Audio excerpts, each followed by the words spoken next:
E o papel da igreja é do Senhor, o papel meu e seu.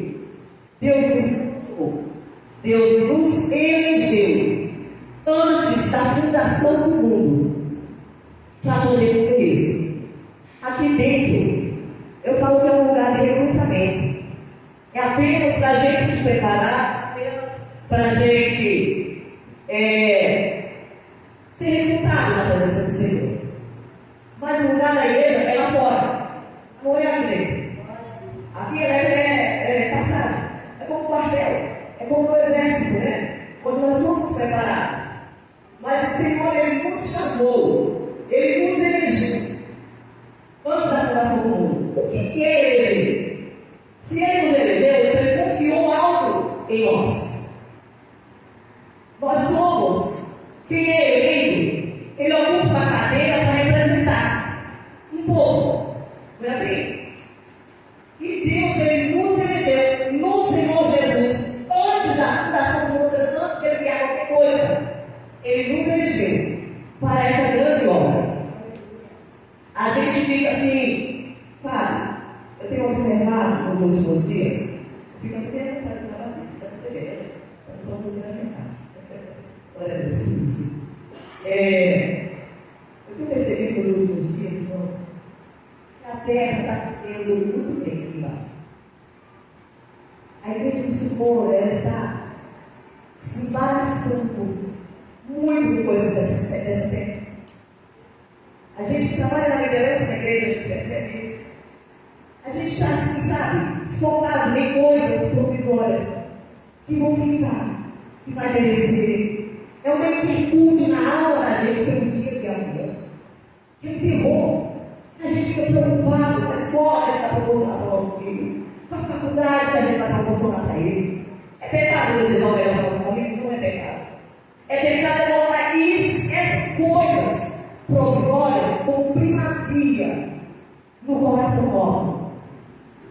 O propósito maior de Deus, quando Ele elegeu as nossas vidas, do Senhor Jesus, antes da fundação do mundo, foi justamente para representá-lo aqui na terra, para nós representarmos aqui na terra. A igreja não é qualquer irmão. A igreja, ela foi levantada para quê? Para governar. E a gente governa assim, irmãos? Gente, você fica pouco exemplo, o sol norte-americano, sabe? Quem governa, primeiro, você tem dono. Quem governa tem cetro na mão. Cetro é símbolo de autoridade. A igreja, ela não é morta. A igreja, ela não é dormente. Ela tem vida em si. E quem tem vida, ela se movimenta. Ela não é estagnada. E a igreja do Senhor, eu falo, não é a nível local, é a igreja contemporânea mesmo. Toda a igreja contemporânea, nós estamos muito focados na terra. O Espírito Santo de Deus, eu conversava comigo enquanto com um grupo de louvor a respeito de Sião, quando foi levado cativeiro, lá para Babilônia. Egito é a representação do plano, mas Babilônia é claramente de Deus, seu povo. Você sabia disso? O povo de Israel foi escolhido para representar Deus na terra. E o povo, não tem que estudar bastante, desejar bastante. E o povo, eles sempre deixaram a desejar do Senhor. Eles ensinaram, mas pede a gente não vai contar com vocês. Ora fala lá em cima, ora fala lá embaixo. Ora fala lá em cima, ora fala lá embaixo. E Deus vai contar com a fé, e tentar contar com o povo. E aí o povo mata, daqui a pouco o povo está na show. Isso não tinha aqueles que deixando de buscar ao Senhor, ia consultar as saúde, ia consultar os deuses da terra, os maris. Gente, uma pessoa para poder deixar a presença de Deus e consultar ídolos, tem que estar doido do povo mesmo. Tem que estar bem, sabe, bem atravessado na presença do Senhor. E o povo de Deus fazia isso. Se curvaram diante de outros deuses. E Deus leva para o profeta, só o profeta Jeremias, foi um dos mais revisou, para poder falar a respeito dos 70 anos de Babilônia. E nós sabemos que foi por conta da idolatria do povo de Israel. nós temos que orar hoje? Nos nossos corações. Será que o Espírito Santo não precisa entrar dentro do nosso coração? Sabe fazer igual Geral? Fazer igual Gideão? Começa pela casa do Pai. Porque Deus mandou Gideão levantar. E Gideão acha que ele era menorzinho na casa dele, na tribo dele. Mas só o Gideão que Deus contou. E Deus, quando ele levanta o pequeno na casa dele, ele levanta na força do seu poder. E ele não tem nada. E ele começou a comprar os altares de casa. Da casa do Pai. Porque a gente acha que só tem altar fora, gente. Mas está cheio de altares dentro dos nossos corações, dentro da casa do Pai. Nós precisamos nessa noite quebrar os altares que nos impedem de sentir a presença de Deus quando nós passamos por essas formas. O que é que nos impede? O Espírito Santo nos fala para a nossa vida nessa noite. O que é que te impede de adorar com vida? O que é que tem na tua vida que é impossível ter de resolver? Haveria alguma coisa impossível ao teu Deus? Que ele não possa resolver? Mas, como ele nos chama para governar, e quem governa tem que ter postura, tem que ter posicionamento. Pode ver as resíduos representando ele de Deus. Todas eram virgens. Todas eram puras. Todas estavam na mesma pecado, não estava bem contra sabe? Todas tinham azeite. Todas tinham azeite. Pastor, então qual era o diferencial? É que 5 deles passou a carregar para a reserva. E 5 não carregavam.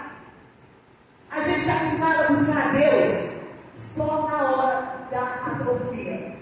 Só na hora do desespero. Só na hora do sofrimento. Só na hora que a gente está para dentro dos portões de Babilônia, debaixo da vara de ferro que Nabucodonosor.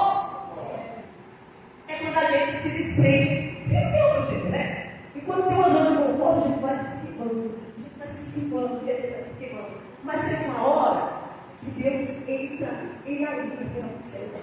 Não adianta a gente ouvir quem é escolhido, não tem escolhido. Quem é guarda-redes, quem é escolhido, não tem escolhido. Deus elegeu todos para o seu reino, mas nem todos querem. Nem todos querem. Está no reino de Deus, prendendo as causas do reino. É guerra, gente. Nós estamos aqui no reino da luz, nós não devemos esquecer isso. Mas nós temos um opositor, que ele preside o reino das trevas. Trevas e luz não se combinam. Se a gente está sincronizando esses dois reinos, Deus ele vai arrumar um meio de nos trazer para o centro da vontade dele. Quer a gente queira ou não.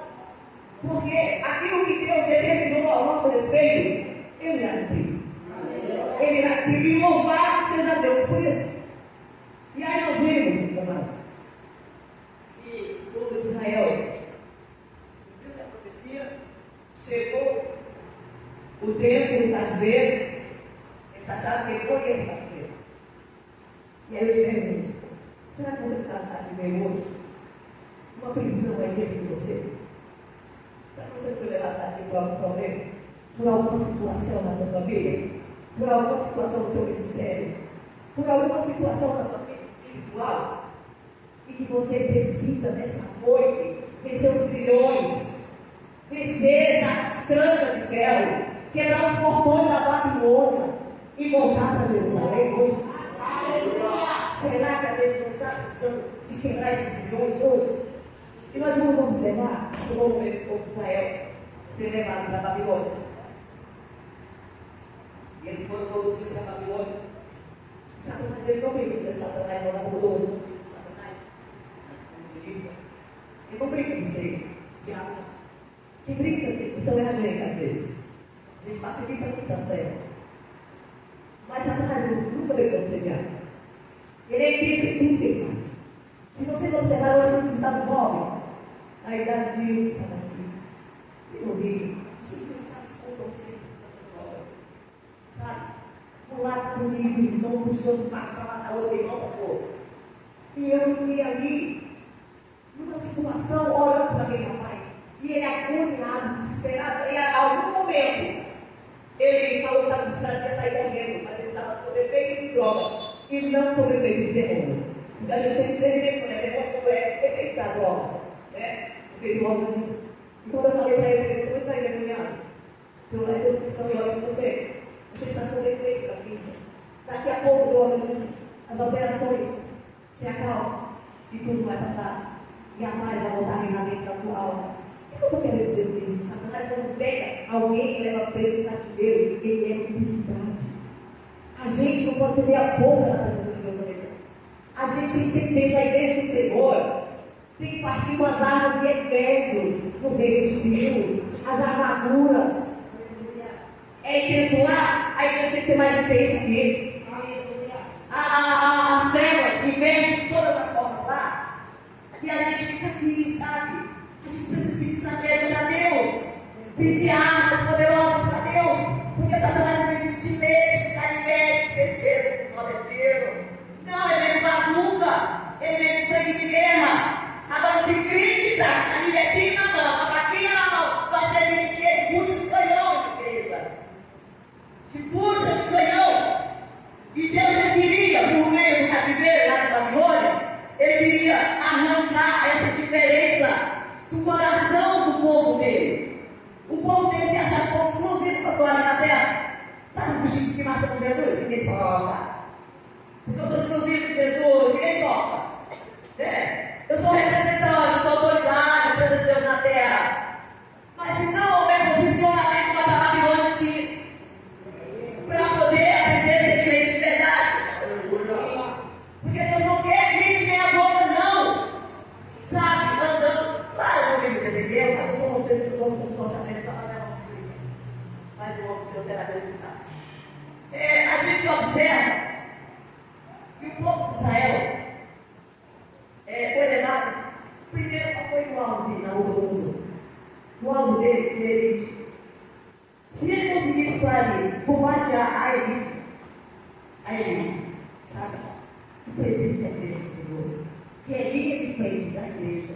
Se ele conseguir estar na tua boca para proclamar, se ele conseguir te desanimar, se ele conseguir te enfraquecer, o resto é fichinha. Nabucodonosor fez o que? Sitiou Jerusalém. Olha como Satanás é estrategista.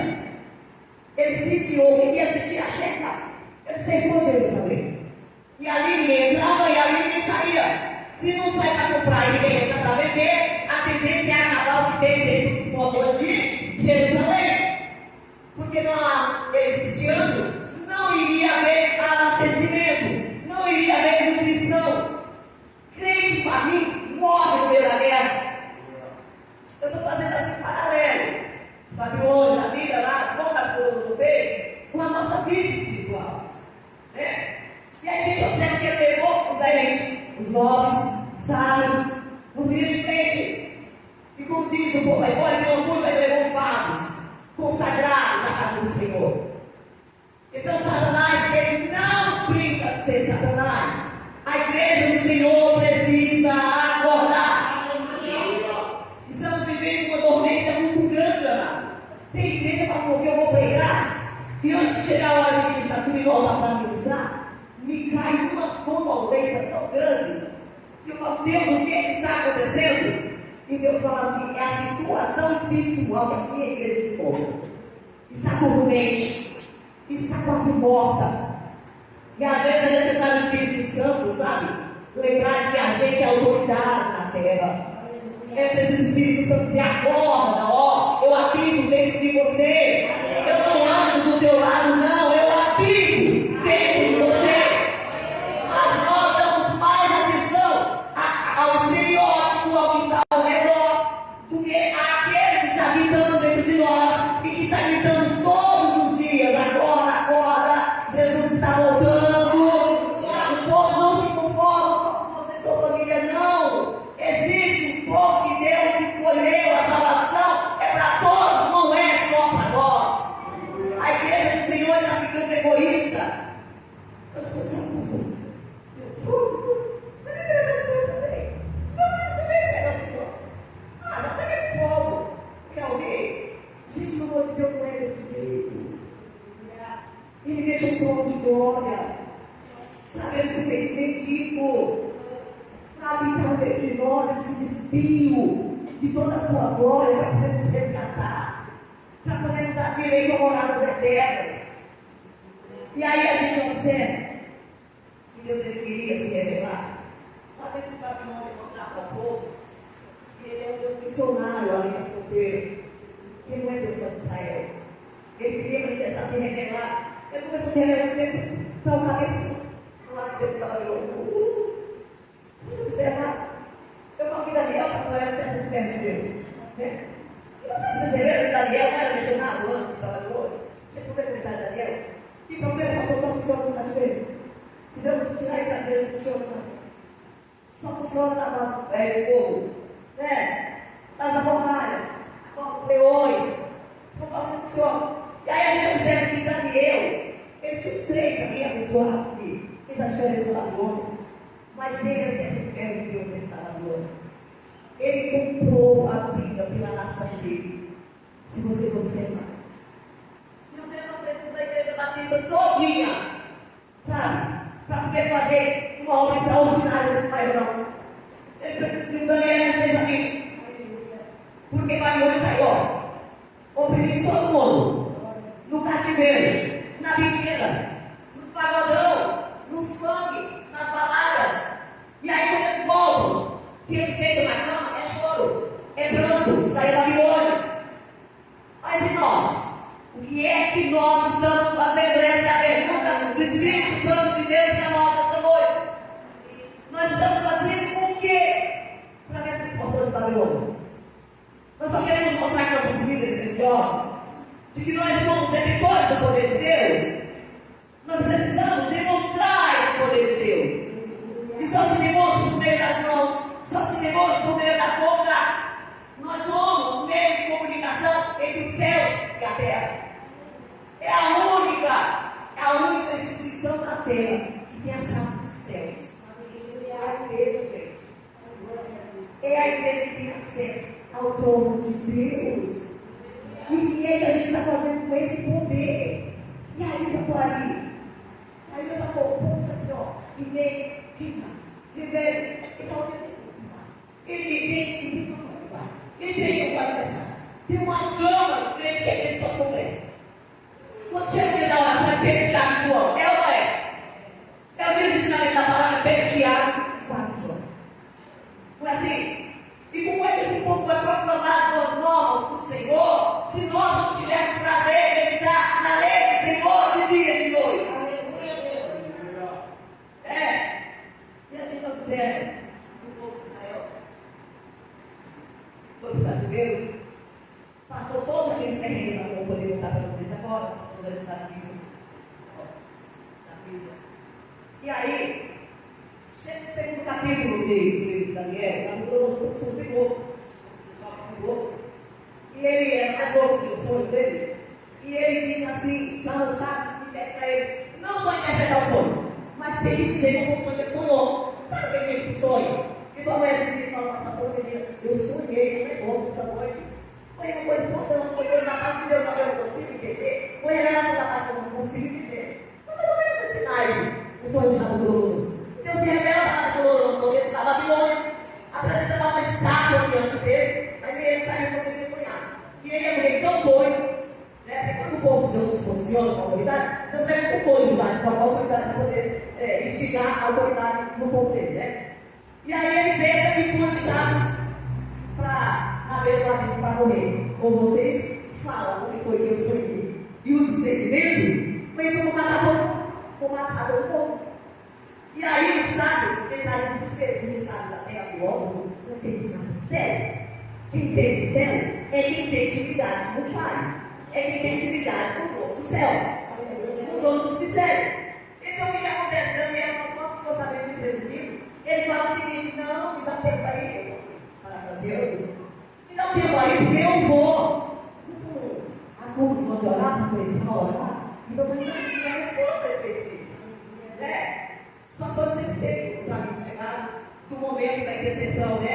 Do vamos ver, para poder Deus trazer resposta. E Daniel fez isso, e Deus tradou, e Deus respondeu, e Deus revelou o que era ele, o que ele tinha falado para todos, o que ele tinha mostrado. E aí a gente observa que Ele fala sobre a estátua. Ele fala sobre as partes da estátua, né? Caiu a perna aqui, você e aí a gente observa que essa estátua era dividida. A cabeça dela era de ouro.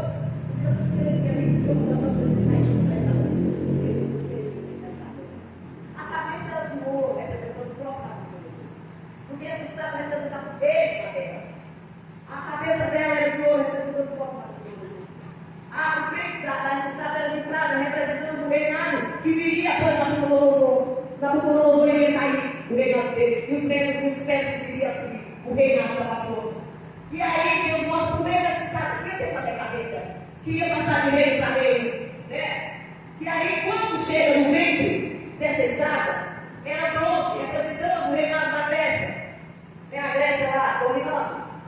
E depois vem pernas, as pernas de ferro, que representava o Império de Roma, que também era forte, era um metal forte. Mas quando chega lá nos pés dessa estátua, a gente observa que esses pés terminam em partes de ferro, de metal, e em partes de ferro. Seria a mistura de impérios, a mistura de reinados, né? Algumas nações fortificadas representando o ferro, e algumas nações mais fragilizadas representando o barro. E aí a gente observa que quando chega a imagem dos pés dessa estátua, aí Nabucodonosor vê uma pedra que se solta lá do alto, que se solta lá do alto e rola sobre essa estátua e destrói, desmiunça todos esses reinos. Destrói todos esses reinos. Essa pedra é tipologia da pessoa do reinado de Cristo aqui na terra. Então os reinos existiram desde a época de Nabucodonosor. A gente sabe que o rei Teocrático, o Deus, depois pediu o rei para governar aqui. Teria que esforçar na Bíblia toda, né? Mas a gente observa. Eu teria que fazer esse pano de fundo aqui para vocês compreenderem esse versículo aqui. Porque assim como relâmpago sai do olho, de onde foi sair o outro relâmpago? Eu olhei aqui, foi. Jesus veio onde veio? Eu olhei.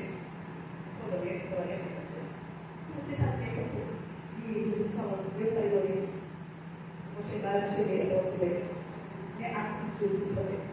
De virar, comparar ao relâmpago. O relâmpago às vezes é trovoada.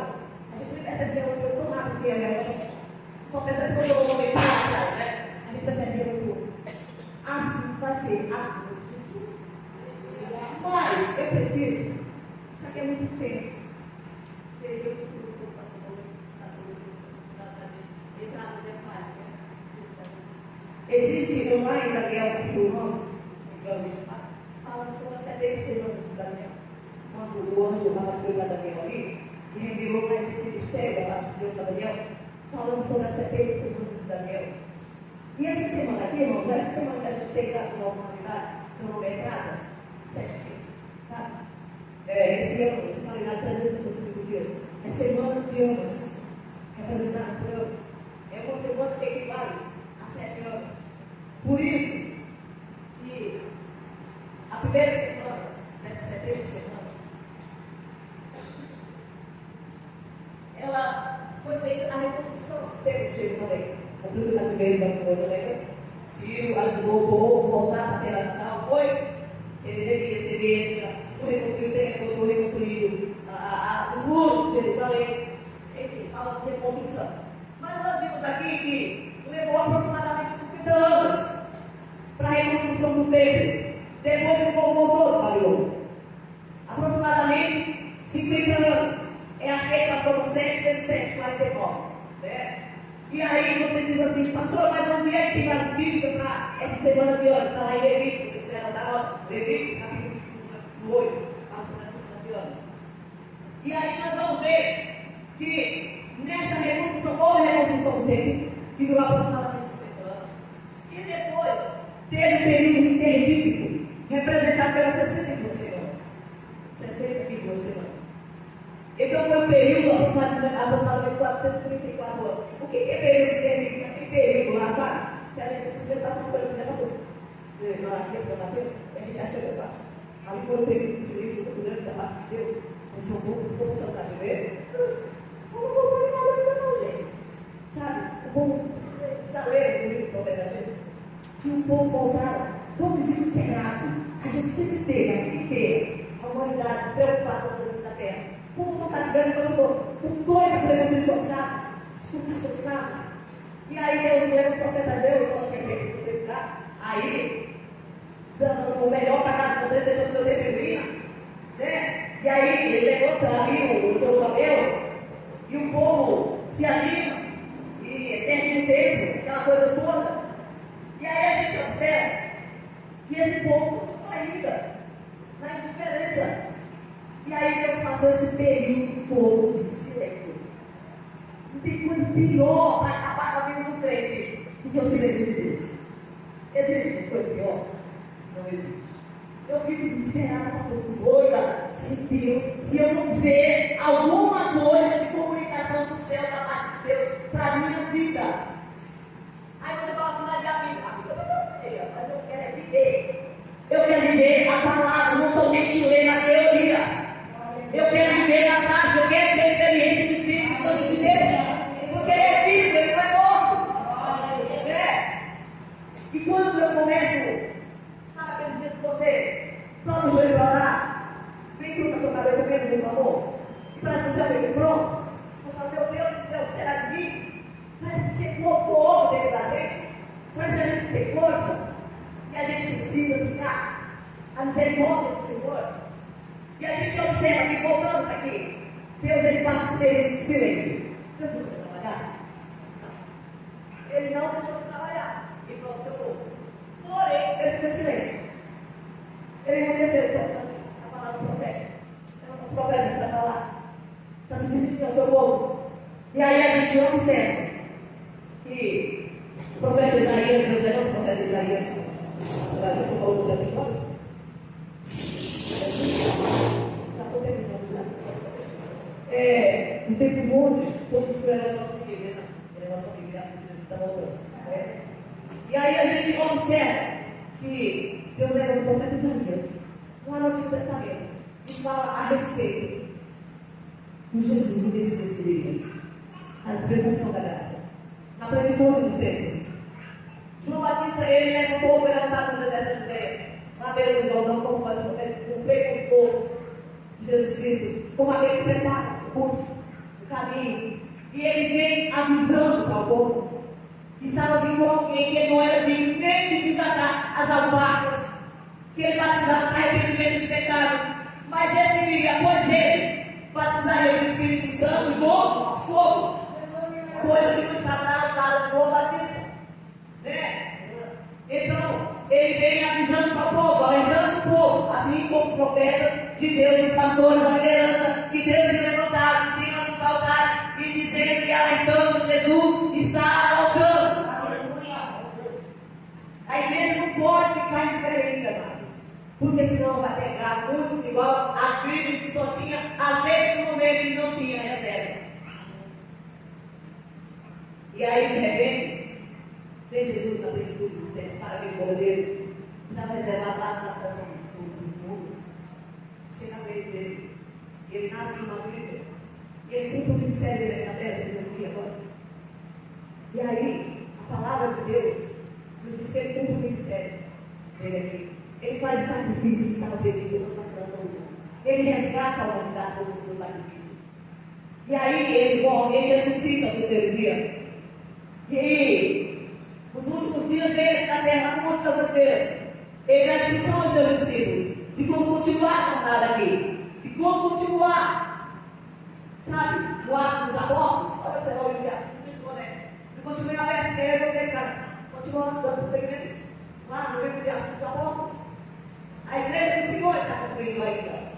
E só as histórias encerrará quando Jesus vier visitar a sua igreja. Aí, e aí, nós como igreja, iremos celebrar as bodas do Cordeiro. Mas isso é para quem está preparado, amados. Nós não podemos negligenciar uma tão grande salvação, como a Bíblia diz. Nós precisamos estar alertas. Os dias são maus. A Bíblia diz: porventura, quando Jesus voltar, botar a chave na terra. E aí ele diz assim, por multiplicar a iniquidade. O amor de muitos se esfriaria. É o que está acontecendo, gente. A iniquidade está sobrepondo o amor de Deus no coração da igreja. A iniquidade não está satisfazendo ficar lá fora, está passando dos portões para dentro, para poder abafar o amor de Deus no coração da igreja. Porque a igreja morta não ressuscita ninguém, né, pastor? Não traz ressurreição para ninguém. Então a igreja, primeiro, ela precisa ter vida em si para poder transmitir vida para os outros. Você já viu alguém morto, né? Vai fazer o bem para alguém?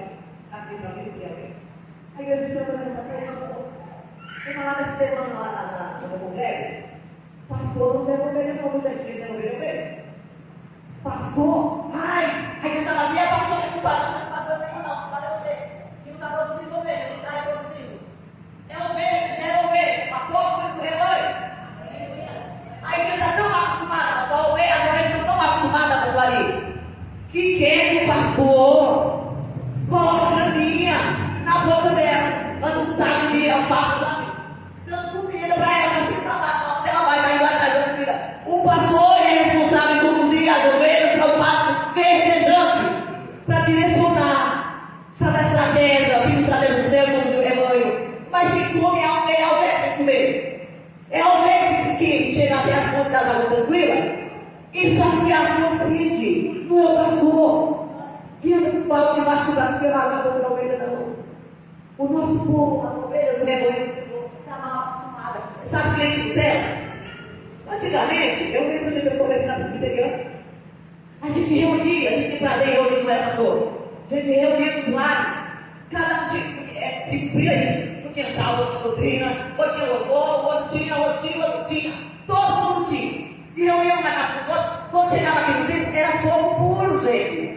Hoje em dia o povo fica assim, pastor, ó. De manhã tem no Instagram, no WhatsApp, no Facebook, se está no YouTube, e depois você vai ver tanta rede que está aparecendo, e o povo se amanhã nas redes sociais, e o céu está ficando para trás. E aí quando chega aqui, tem o quê para apresentar diante do Senhor? Nada. Porque ele se alimenta de coisa outra, vive outro. Quem se alimenta de miojo, gente? É no trigo? Você aguenta ficar sendo nutrido de fast food a semana inteira? Não. A gente gosta de comer tão beleza, né?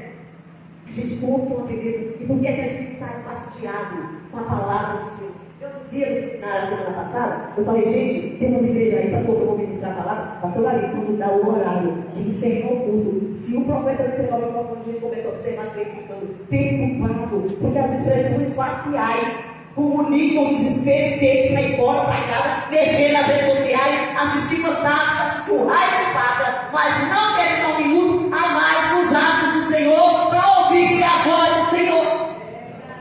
E a gente precisa pedir para Deus, Senhor, me dá fome na tua palavra.